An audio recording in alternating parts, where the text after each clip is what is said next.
Stop!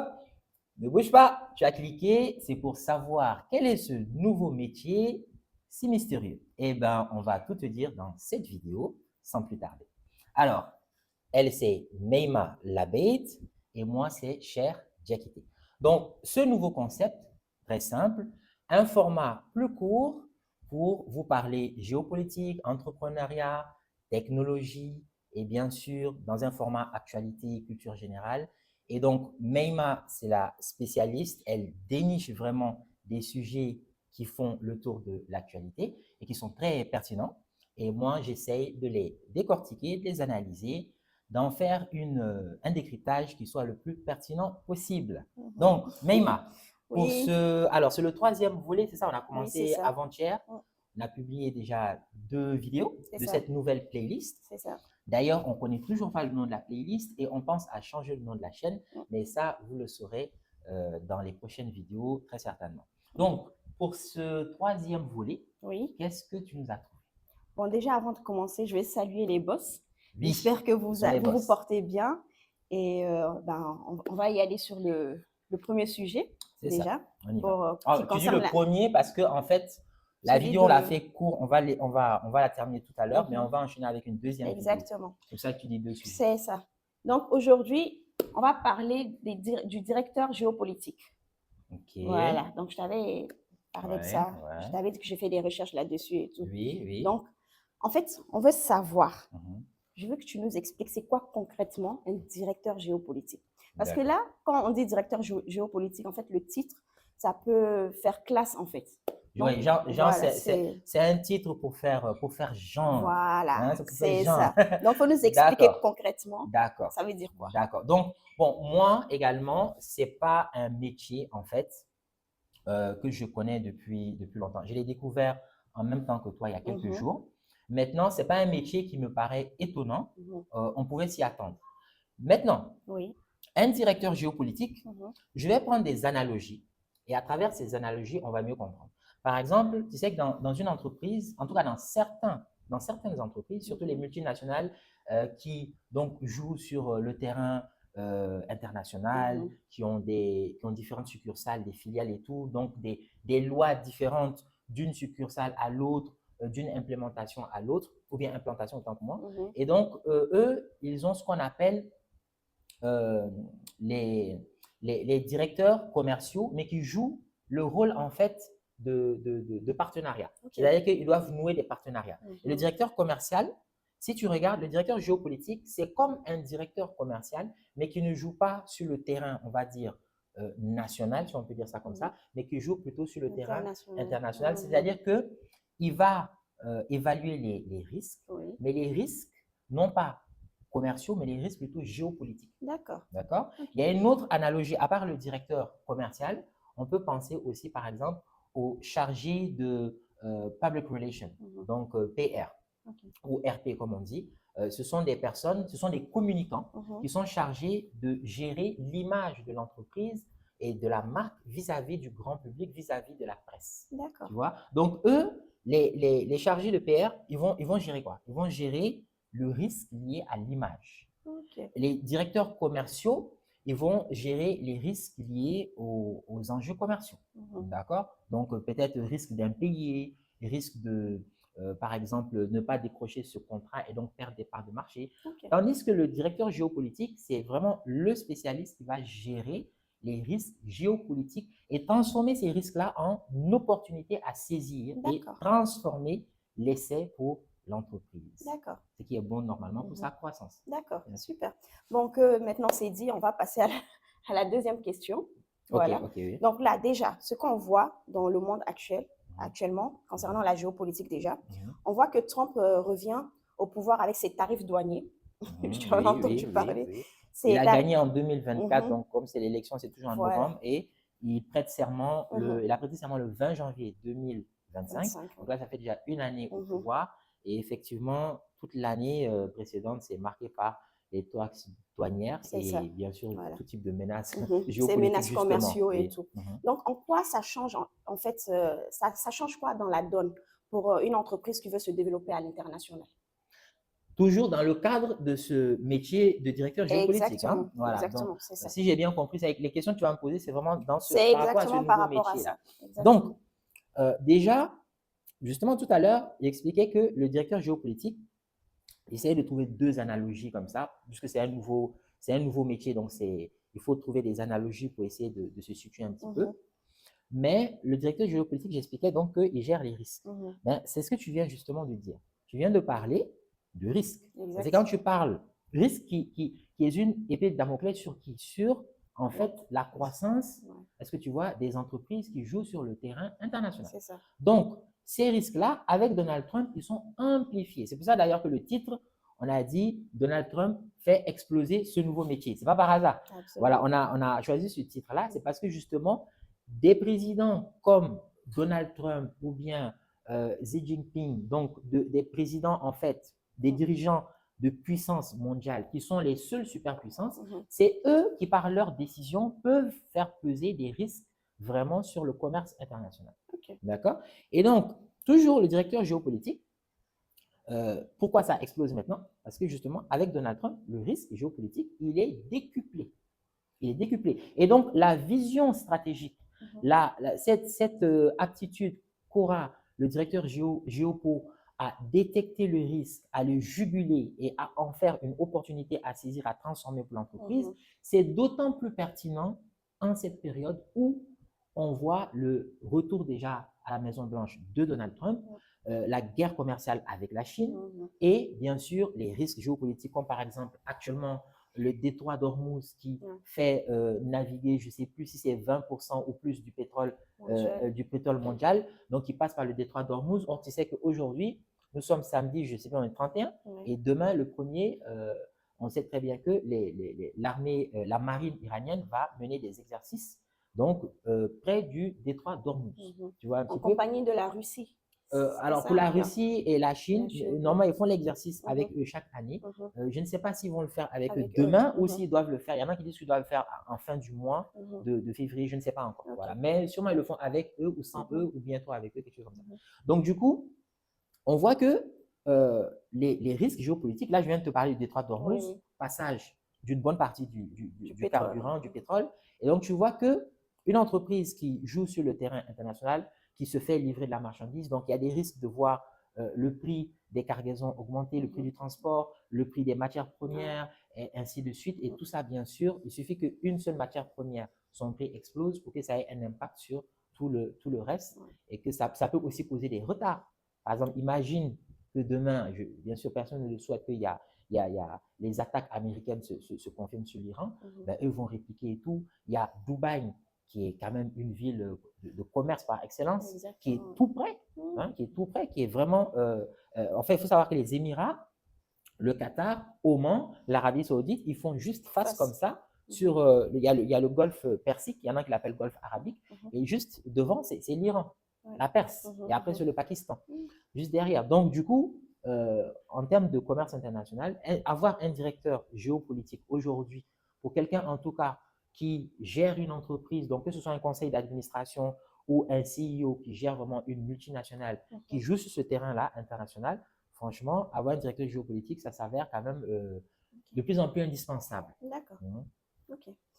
Donc, maintenant, je veux que tu me donnes en fait des exemples concrets par exemple, d'une PME sénégalaise qui veut exporter en Europe.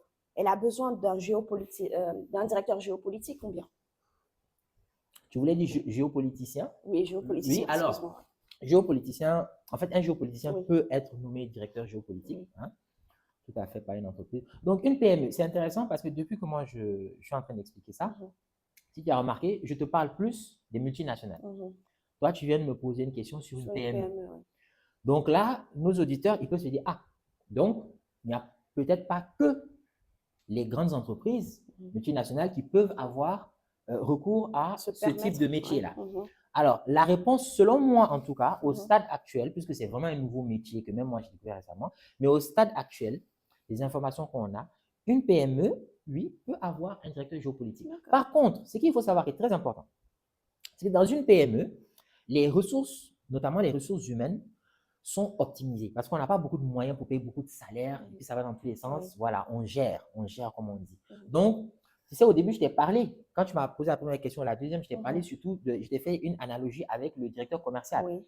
Le directeur commercial, il va avoir en fait une double casquette. C'est fonction. lui généralement, Mhm. en tout cas, si je devais conseiller une entreprise Mhm. qui est une PME, Oui. ils me disent on veut un directeur géopolitique, je vais lui dire les gars, calmez-vous, vous l'aurez, mais essayez de faire en sorte de prendre quelqu'un qui peut être à la fois directeur commercial et directeur géopolitique. Voilà, parce que aussi, tu ne peux pas te permettre en tant que PME d'avoir des masses salariales de ouf. Oui. Tu vois un petit peu. Mhm. Mais oui, l'entreprise, la PME peut avoir un directeur géopolitique. Donc, en gros, si je comprends bien, c'est de l'analyse politique appliquée au business. Mais Oui. pourquoi en fait ce métier explose maintenant en fait et non pas 10 ans en arrière? Ok, ok. Donc, on a parlé de Trump. Oui. On a parlé de Trump. Mhm.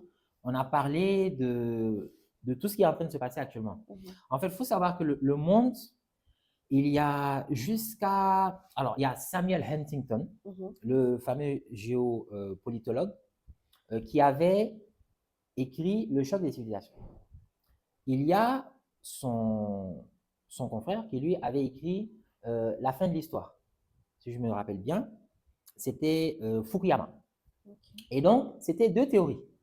La théorie, selon en tout cas les analystes aujourd'hui, la théorie quand même du choc des civilisations, c'est plus elle qui l'a emporté. Parce que elle disait que justement, il y aurait vraiment des chocs sur le plan géopolitique.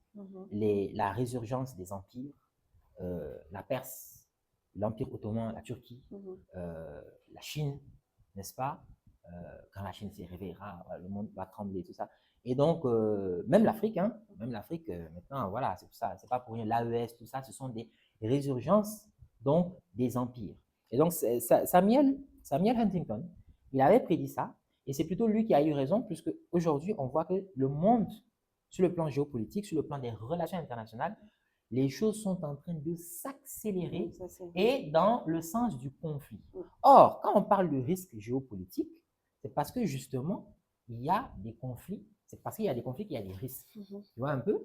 Et le fait que Huntington ait plus raison que Fukuyama, il faut se demander, mais Fukuyama, lui, il prenait quelle théorie? Lui, il prenait plutôt la théorie selon laquelle ce sera la mondialisation qui va l'emporter, donc l'effacement des critères culturels et donc une monnaie mondiale, pourquoi pas même un pays mondial, je ne sais pas. Donc, en fait, c'est pour ça qu'il parlait de la fin de l'histoire, parce que selon lui, la démocratie libérale l'a emporté avec la chute de l'Union soviétique et donc la chute du communiste, du modèle économique communiste.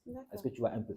Et donc, le fait que, on a remarqué que depuis, en fait, l'an 2000, avec ouais, l'Afghanistan, tout ça, à partir de 2010-2015, tu vois, Trump, en plus, il a gagné en 2016, il a prêté serment en 2017, son premier mandat. Donc, tu vois, à partir de 2010-2015, vraiment, on a commencé à remarquer que sur le plan géopolitique, ça se tend très fortement. Et il y a comme une accélération de l'histoire. Les choses s'accélèrent. Des choses qu'on avait l'impression que ça prenait peut-être 10 ans à se passer. Aujourd'hui, regarde par exemple la guerre en Ukraine, toutes les conséquences que ça a eues, tu vois. Ensuite, il y a aussi d'autres conflits qui n'ont pas encore éclaté, comme par exemple les deux Corées n'ont pas encore éclaté, mais c'est tout le temps tendu, tu vois. Il y a le Venezuela, il y a même les Occidentaux entre eux avec le Groenland par rapport à la souveraineté du Danemark, les États-Unis en face. Donc, il y a beaucoup de conflits. Il y a une accélération de l'histoire. C'est pour cela que ce métier-là explose aujourd'hui plutôt qu'il y a 10 ans. C'est simplement parce que c'est un métier qui est ancré dans son époque. C'est le métier de cette époque. Voilà, on peut dire ça comme ça. C'est bien ça. On peut dire ça comme ça. Bon, là même, soyons honnêtes. Oui. Il y a combien d'entreprises africaines qui ont des directeurs géopoliticiens, selon toi? Alors, des directeurs géopolitiques, combien d'entreprises? Oh, bon, je n'ai pas de données là-dessus, mais je peux quand même prendre le risque de dire qu'il n'y en a quasiment pas. Voilà, mais je n'ai pas de données là-dessus. Maintenant, le fait qu'il n'y en ait pas, ça ne va étonner personne. Déjà, c'est un nouveau métier, même en Occident. D'accord? Et donc, peut-être il y a des entreprises. Peut-être Dangote. Dangote peut-être, mais justement, c'est l'exemple même que je voulais prendre. En fait, il y a peut-être des personnes Tu vois, je reviens encore sur le cas du directeur commercial, celui qui gère les partenariats à l'international et tout. Il y a sûrement, même le CEO, il y a sûrement des postes au sein des grandes multinationales africaines et même étrangères qui jouent le rôle de cette géopolitique-là, de ce métier qui gère les géopolitiques. Mais peut-être que c'est l'intitulé qui n'est pas encore à jour. L'intitulé n'est pas encore à jour parce que on n'a pas encore peut-être pris la mesure de l'histoire. Tu vois un peu. C'est comme quand on dit la seconde, parfois les gens disent la troisième guerre mondiale, c'est quand? Il y a d'autres qui les répondent, ça a déjà commencé, mais on ne s'en est pas rendu compte parce qu'ils prennent le cas de la seconde guerre mondiale et des autres guerres. Ce n'est pas parce qu'un conflit ou un événement se passe qu'on sait qu'il est en train de se passer. C'est avec le recul que les historiens vont dire, ah, on va appeler cet événement-là ABC, X, Y, Z. Donc, actuellement, il y a des gens qui sont directeurs géopolitiques, mais c'est juste l'intitulé qu'ils n'ont pas. Mais ils jouent déjà ce rôle-là. Ils jouent déjà ce rôle-là. Et sûrement, dans les entreprises africaines, comme celle de Dangote et même d'autres, ça ne m'étonnerait absolument pas qu'il y ait déjà des gens qui occupent ce rôle-là pleinement, mais sans que ce soit officiellement voilà, le libellé de leur poste. D'accord. Donc, par exemple, si une entreprise décide de recruter un directeur géopolitique, il va se baser sur quel type de profil en fait? Ok, disons son parcours. Oui. Son parcours, c'est-à-dire, oui, là, c'est une bonne question. C'est une très bonne question. Parce que si je veux recruter un DAF, un directeur administratif et financier, bon, c'est vite fait. Voilà, il a fait UBS, il a, voilà, je ne sais pas moi, docteur en finance, voilà. En tout cas, c'est assez facile, que ce soit sur le plan académique, que ce soit sur le plan de l'expérience, que ce soit sur le plan des responsabilités qu'il a eu à gérer par le passé et tout. C'est assez facile de dresser non seulement la fiche de poste, mais bien entendu, les critères aussi bien psychologiques que les critères en termes d'aptitude, à supporter la pression, etc. Donc, pour les postes qui sont déjà bien connus, DAF, CEO c'est PDG en français, CTO, hein, toi par exemple, CTO, toi tu es CTO au niveau de Amit Systems. Donc, CTO, c'est ce qu'ils disent directeur technique. Donc, pour tous ces postes-là dont on a l'habitude, c'est assez facile de pouvoir recruter parce qu'on a quand même le recul nécessaire. Pour directeur géopolitique, c'est vrai que la question se pose. Moi, l'éclairage que je peux apporter par rapport à ça, c'est que par exemple, toujours, comme je l'ai dit, quelqu'un qui a une bonne expérience en relations internationales, partenariat, négociation, parce que c'est les gens qui ont la lecture culturelle. Et ils ont des facilités sur le plan psychologique. Ils savent créer du lien social. Qu'est-ce qu'il faut dire ou ne pas dire, les sensibilités culturelles, ils maîtrisent ça. Le risque, ils savent l'évaluer, tu vois. Ils savent quand il faut appuyer, quand il faut lâcher du lest. Donc, ce sont des gens qui ont une expérience. En fait, tout poste même, c'est pour cela que parfois tu vois des gens, on les nomme à un poste de responsabilité, mais ils n'ont pas nécessairement un diplôme qui a l'intitulé de cette responsabilité-là. C'est parce que avant l'instruction, c'est-à-dire la formation, les diplômes, les certificats, il y a d'abord les compétences, c'est plus important. Le savoir-faire, le savoir-être est plus important. Donc, tu peux avoir des gens qui peuvent occuper le rôle de directeur géopolitique, pas nécessairement parce qu'ils ont un master en géopolitique, mais surtout de par leur parcours. Donc, il faut surtout regarder, est-ce qu'ils ont tout ce qui est négociation, partenariat, création de liens sociaux, l'art oratoire, pourquoi pas aussi, ça peut aider parce que généralement, être un bon orateur, ça veut dire que tu es quelqu'un qui a de la conversation, c'est agréable de converser avec toi et il n'est pas rare que ce genre de personnes nouent des partenariats à l'international et ce sont ces mêmes personnes-là justement qui ont cette lecture géopolitique-là. Ou bien encore, je peux terminer avec, tu vas prendre toujours dans le cadre de la géopolitique, des profils qui sont un peu plus classiques. Ça peut même être un ingénieur. Un ingénieur, ça peut paraître bizarre parce que c'est très technique, mais l'ingénieur, par exemple, qui a beaucoup voyagé, tu sais, l'ingénierie, c'est basé sur la science, c'est basé sur la technologie, c'est universel. Mais si, par exemple, tu es ingénieur au Sénégal et que tu vas en mission en Iran, tu vois, comme on dit, les voyages font grandir. Donc, le fait de voyager, même en étant ingénieur, peut-être ça va te donner un bagage qui te permet de gérer, est-ce que tu vois, un rôle au niveau géopolitique. Ok. Donc, il n'y a pas nécessairement quelqu'un qui a un diplôme précis Spécifique. ou bien un titre précis par le passé qu'il a occupé. Mhm. C'est surtout au niveau de la profondeur de son expérience D'accord. et de ses aptitudes, de ses compétences. C'est surtout à ce niveau-là, je pense, pour l'instant. D'accord. Après, si on veut vraiment regarder les postes ou bien les diplômes, Mhm. ben, l'école de guerre. Oui. L'école de guerre, elle va former des géostratèges, des géopolitologues. L'école de guerre en France, il y a aussi, par exemple, des écoles de géostratégie comme l'IRIS. Mhm. L'IRIS avec son fondateur Pascal Boniface. Voilà, donc il est un grand géopolitologue. Donc, ça, c'est si vraiment on dit qu'on va regarder vraiment le diplôme, Mhm. les titres, tout bien fait, lisse, la lecture est limpide, ben, on va plutôt se diriger vers des gens qui sortent de ce type d'institution-là. D'accord. Mais même les autres, ils peuvent faire l'affaire, même mieux, même peut-être. D'accord. Voilà. Ok. Bon, moi c'est tout. Hein. C'est tout. Donc, les questions que j'avais. le sujet, est-ce que tu estimes qu'on l'a bien exploité? Ah, bon, pour moi, en tout cas, j'ai appris des choses. Hein. Tu as appris des J'ai choses, appris donc des choses. j'espère que ça sera Ouais, le cas aussi pour nos j'espère auditeurs. aussi. Et s'ils ont d'autres questions, ben, faut pas qu'ils hésitent à les En poser en commentaire, voilà, commentaire. en Et commentaire. Cher sera là pour répondre. Ouais. Sera ravi de répondre. Toi aussi, tu vas répondre. Tu es timide. Elle, vous avez remarqué, hein, je fais sa présentation, elle s'est même et tout, c'est parce qu'elle est timide. Voilà, elle ne voulait pas faire des vidéos, je l'ai convaincue vraiment un maximum. Comme je l'ai dit dans les deux précédentes, les deux premiers volets de cette nouvelle playlist, donc je l'ai convaincue de me rejoindre pour qu'on fasse des vidéos ensemble.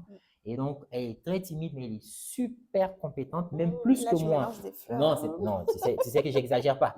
En matière d'ingénierie IA, ingénierie logicielle, elle est vraiment une as en la matière. Et donc, ben, de toute façon, au fur et à mesure, je pense que tu vas faire des vidéos. Même moi, de toutes les façons, je ne suis pas un YouTuber. Hein, voilà. Aucun d'entre nous n'est YouTuber. Nous sommes juste des entrepreneurs tech, des ingénieurs IA. Et donc, nous sommes là pour parler avec vous géopolitique, business, technologie, vous éclairer, décrypter avec vous, trouver des sujets intéressants. Et voilà, si vous avez des questions en commentaire, ça nous fera plaisir d'y répondre. Donc, n'hésitez pas, nous ne sommes pas des YouTubeurs, mais donnez-nous le maximum quand même de force pour qu'on ne soit pas découragé, qu'on ait la motivation de continuer à créer du contenu avec vous et à le partager gratuitement. Abonnez-vous, partagez, likez. N'est-ce pas? Voilà. Merci. Donc, on se dit à la Allez, ciao, ciao. Bye bye. À bientôt.